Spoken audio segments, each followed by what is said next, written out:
Hello friend, welcome to my channel. আজকে আমার একটা ব্ল্যাক ফরেস্ট কেকে অর্ডার এসেছিল। কেকটা যে অর্ডার করেছিল সে আমার কাছে আগেও একবার কেক নিয়েছে, আর সেই কেকের রিভিউও খুব ভালো দিয়েছিল।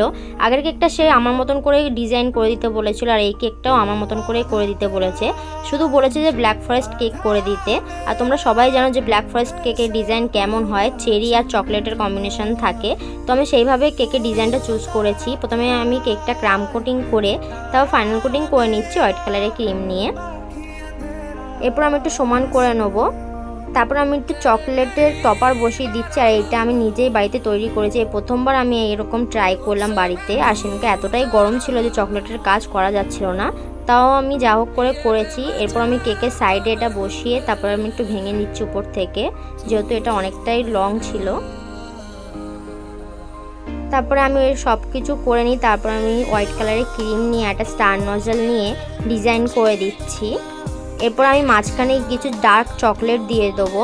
এটা আমি ছোট ছোট করে কেটে নিয়েছি। এরপরে আমি চেরিগুলো এক এক করে বসিয়ে দেবো। আর কেকটা রিভিউ খুব ভালো দিয়েছে কাস্টমার, তার খুবই ভালো লেগেছে। তো এই তো ছিল আমার কেকের ফাইনাল লুক। কেমন হয়েছে সবাই বলবে, আর সবাই লাইক কমেন্ট অ্যান্ড শেয়ার করে দেবে। আর আমাকে ফলো করতে ভুলবে না, আমাকে ইউটিউব আর ইনস্টাগ্রামেও ফলো করতে ভুলবে না। Thank you for watching.